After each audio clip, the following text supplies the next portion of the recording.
Wa huwa alladhi arsala ar-riyaha busyram baina yaday rahmatih. Wa anzalna niku nggih. Wa anzalna minas samaa'i ma'an tahura. Linuhyiya bihi baldatan maytan wa nusqiyahu mimma khalaqna an'aman wa anasiya katsira.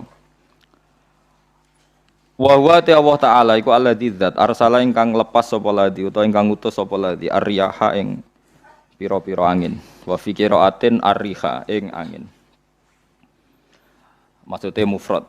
Busyron nusyuron nusron. Pokoke teng sapah niki busyron nusyuron apa? Busyron nusyuron hale ingkang nyebarno utawa hale ingkang dadi berita gembira bena di rahmati ana ing ngarepe sedurunge rahmate Allah. Semeste ana ing ngarepe sedurunge rahmate Allah. Maksude udan niku. Mutafarriqatan tegese den utus kelawan beda-beda. Kudamal matori ana ing sedurunge udan, ngarepe udan, mukadimah udan niku ana angin. Wa fi qiraatin bisukunis sin kelawan sukunis sin takhfifan nusron. Wa fi ukhra bisukuniha fathin nun nasron masdaron. Wa fi ukhra bisukuniha kelan sukunis sin wa dhammil muwahhadah lan dhamai ba badalan nun hale dadi gendine nun qiraah kita busron. Terus nak teng sapah iku nusyuron kalian nasron. Terus nak qiraah kita napa busron. Jadi wa dhammil muwahhadah dhamai ba titik sitok busron nggih badalan nun. Jadi boten nusyuron tapi napa busron. Mubasyiratin tegese angin niku nggih berita gembira. Wa mufradul ulati mufrate sing pertama iku nusyur. Nusyuron ka rasulin rasul rusul. Nggih nusyur. Wal akhirah utawi mufrate sing akhir iku nasyir. Wa anzalna lan nurono ingsun minas sama'i sanging langit ingsun nurono ma'aning banyu tahuron kang nyucekno. Mutahiron tegese kang nyucekno. Kaya anut ana sing nyucekno ora ana banyu najis. Di kula terangno nggih cara mazhab Abu Hanifah banyu iku ora iso najis. Wis pokoke banyu iku nyucekno dadi ora iso napa najis. Tapi kalau dalam mazhab Syafi'i itu air yang tidak sampai 2 kolah. 2 kolah niku ukuran 1/4 itu sekira-kira 1 meter persegi. Berarti kiri kanan atas bawah niku napa? 1 meter niku pun 2 napa? Kolah. Niku nak cara Imam Syafi'i jika air sebelum 2 kulah itu kena najis sedikit rubah atau tidak rubah najis, nggih. Tapi kalau terlalu banyak meskipun kena macam-macam tidak napa? Tidak najis. Terus illa mata ghayyara kecuali yang rubah. Di misalnya ada limbah, ada kubangan besar gitu yang beribu-ribu liter tapi kok warnanya sudah warna coklat ya kayak tinja macam-macam itu dihukumin apa? Najis. Tapi wis macam-macam malah mazhab dalam air itu. Tapi saya pastikan itu mazhab ulama. Saya pastikan itu mazhab ulama. Kalau teks hadisnya begini nih. Monggo nak jenengan ape latihan ijtihad. Engko menyesatkan ya ora apa-apa, sementing ini latihan ya. Jadi di Madinah, ini hadis di Musnad Ahmad. Di Madinah itu ada sumur, bukan sungai loh. Saya ulang lagi sumur, bukan sungai. Kalau sungai itu konotasinya kan luas, panjang, mengalir. Ini sumur, bener-bener apa? Sumur. Sumur, ya gedene sumur enggak sepiro. Nabi itu wudu di situ, terus diingatkan ya Rasulullah itu sumur dulu zaman sebelum engkau datang, sebelum ada Islam di sini dipakai pembuangan jifah, batang anjing dan nyuwun sewu kotoran orang haid. Ya kotoran orang haid. Terus saat itu Nabi ngendikan alma tahurun la yunajjisuhu syai'un. Kata Nabi yang namanya air itu menyucikan. Tidak pernah bisa kena najisnya. Alma tahurun la yunajjisuhu syai'un. Terus Nabi wudu. Ya sudah begitu. Ya sudah begitu sampai rasa bojiro-jiro. Alhamdulillah hadisnya ngono. Ya kan ya, paham kan ya? Mana nak sampean ditangkleti. Kulon sering ditanya sama orang-orang Jakarta, Gus, saya ini punya air langganan PDAM, itu dikelola dari sungai ini. Padahal sungai ini mulai tinja sampai sapi tank macam-macam ya ke situ semua, Gus. Terus gak baunya karena kaporit. Itu gimana itu, Gus? Suci ndak itu? Terus saya tanya, lah kamu pakai ndak? Ya sudah pakai, tapi tetap tanya hukumnya. Jadi, itu kan seperti yang di Jakarta itu kan misalnya yang diolah itu kan sungai macam-macam tuh. Lah itu yang limbah keluarga ya kalau untuk nyuci piring nggak apa-apa. Sapi tank macam-macam kan ke situ juga. Ya kan ya, cara kok istihad ya. Karena kalau menurut Syafi'i, dua kolah pun tidak ada pengaruhnya kalau terlalu banyak apa? Bahan yang apa? Najis, yang limbah itu yang najis. Ya jelas najis ya. Kalau teletong sapi kan ijek ono intikal madhab, rausul makul tohir. Kotoran hewan suci itu suci, masih banyak madhab yang mengatakan bahwa kotoran barang suci itu suci, masih bisa intikal. Kalau kotoran manusia itu lebih kriminal, nggak ada madhabnya itu. Jadi kotoran ini wedhus iku ono ulama sing darani suci, tapi nek kotoran ruhin gak ono. Nah, itu kan repot. Makanya kata sebagian ahli hadis, sebaiknya hadis itu tidak usah diistihati, pokoknya Nabi ngendikan begitu gitu. Ya sudah orang terus ya sudah begitu. Paham gitu. Terus seperti di sini misalnya yang di sini Gajah Wong itu kan atasannya sana mulai kali Code kan wong macam-macam. Mulai wong buang kotor air besar, air kecil kan lewat semua. Macam-macam. Makanya masalah air itu pokoknya sifatnya air itu ma'an tahura. Sifatnya air itu mensucikan. Mensucikan itu dua dalam mazhab Syafi'i itu. Air dan tanah. Ya, air dan tanah. Terus sama Abu Hanifah ditambah satu. Ini kalau sampai coba tidak apa-apa, api. Makanya kalau ada boto, coroknya apa Mus? Boto ya. Boto bangunan wah. Boto.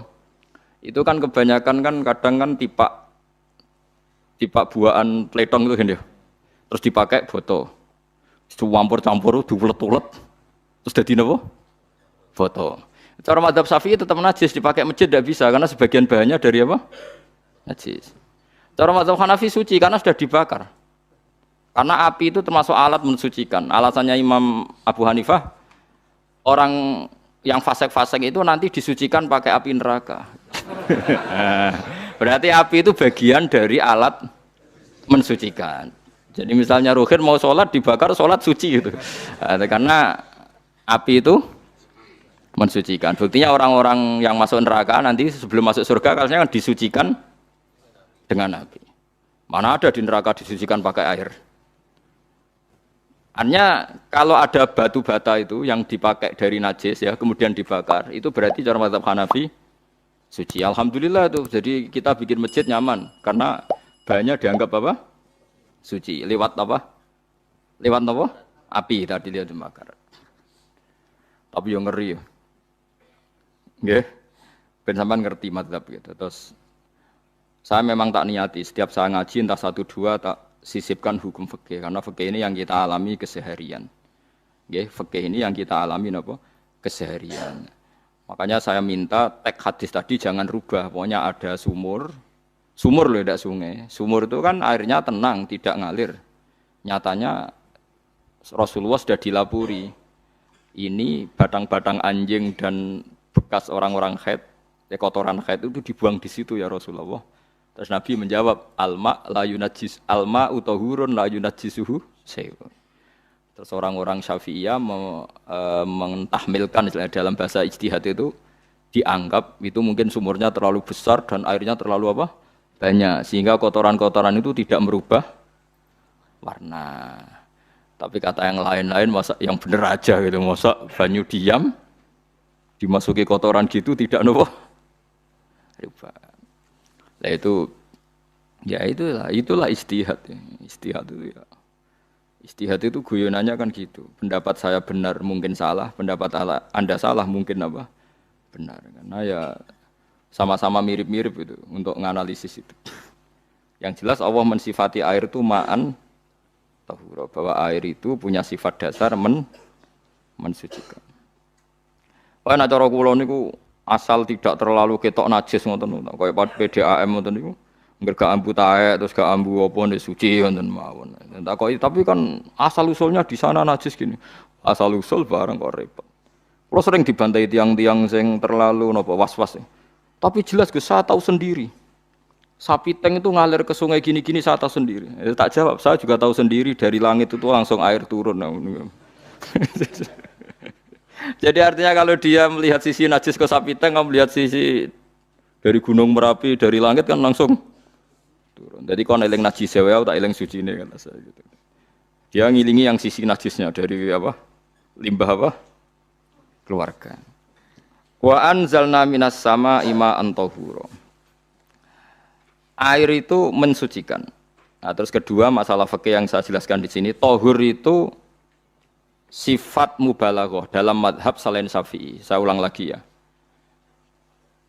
Kula warai lugat ke. Kalau orang biasa terima kasih disebut syakir, disebut apa? Syakir. Kalau terlalu banyak terima kasih disebut apa? Syakur. Kalau kadang memaafkan disebut ghafir, orang yang memaafkan. Kalau sering memaafkan disebut ghafur. Jadi dalam disiplin lughat kalau wazan fa'ul itu berarti menunjukkan terulang-ulang. Paham nggih Pak? Apa? Terulang-ulang. Sehingga mazhab selain Syafi'i mengatakan air satu ciduk kan ya. Dipakai wudu, setelah itu mustakmalnya dipakai lagi boleh. Mustakmalnya dipakai lagi boleh. Alasannya fa'ul itu mubalaghah gitu loh. Jadi sesuatu yang terulang. Paham ya? Saya ulang lagi ya. Tohur itu kan wazannya fa'ulan. Tohuran berarti wazannya fa'ulan. Fa'ulan itu berarti ikut wazan mubalaghah. Kalau ghafir mengampuni, kalau ghafur sering mengampuni. Syakir terima kasih, kalau syakur sering terima kasih. Berarti kalau tohir suci, kalau tohur sering mensucikan. Nah, makanya selain Syafi'i mengatakan air asal suci mensucikan, dipakai berkali-kali tetap suci mensucikan. Artinya tidak ada mustakmal, tidak ada apa? Tapi kalau dalam mazhab kita kan sekali bekas wudu mustakmal, bekas junub mustakmal karena sudah pernah dipakai sesuci. Nah itu mazhab kita, mazhab Syafi'i. Sama nanut di, soalnya kalau cerita sama nak kedesek, nganggo sing gampang mawon, jadi gampang kan. Ya masuk akal karena memang wazan fa'ulan itu untuk tadi, untuk litakrir tadi, untuk mengulang. Kayak ghafir, nyepuro, ghafurun, sering nyepuro. Paham ya? Makanya orang itu kalau zalim itu ya zalim. Kalau zalim banget zalime. Makanya disebut Quran wa kanal insanu zaluman jahula. Zalim itu zalim biasa, zaluman banget zalime. Jahil itu goblok biasa, jahulan banget gobloke. Berarti kalau tohuron banget nyuciin berarti diulang-ulang. Makanya mazhab lain mengatakan air itu tidak ada mustakmal. Dan saya kadang ya intikal mazhab begitu. Nah intikal gimana? Coba kalau di hotel itu mustamal. Hotel itu kan kotaannya cilik tuh kan. Tahu nggak hotel mari ruhen. Kotaannya cilik. Terus kalau kita misalnya junub atau apa pakai ciduk itu kan tetap nyiprat tuh mus. Nyiprat kena banyu di kotak yang cilik. Jadi kalau gak intikal mazhab pusing kan kita. Iya kan? Terus kemudian intikal lah suci guys. Takoki pangeran, kok nggo bolak-balik intikal mazhab Gusti. Jare sapa jare Gus Pak ngono takoki ngono. Lah kowe muni kowe karo takoki malah pusing. Kayak Mbah Khalil Bangkalan itu. Kalau nalkin mayit itu masyhur Mbah Khalil Bangkalan. Tidak nalkin mayit itu. Yo kan yo, aku sibuk urusanku akeh. Takoki malaikat ngenteni Mbah Khalil ditinggal mire. Sing ngono tok. Nalkin meneh. Yo jiyo soe nak takoki malaikat marabbuka manabiuka ngenteni ketuane. Maksudnya ngenteni dekne. Ya sudah ditinggalin. Ya orang ditakoki wong dekne orang kabudut. Pokoke diwarai kabeh. Ah terakhir beliau rada modern. Ngenteni ketua rombongan pokoke. Jadi nanti yang jawab itu ketua rombongan. Tapi aja tiru kan ngono takoki malaikat ngentosi Gus Pak. Aku teko tutuki mawon Gusti.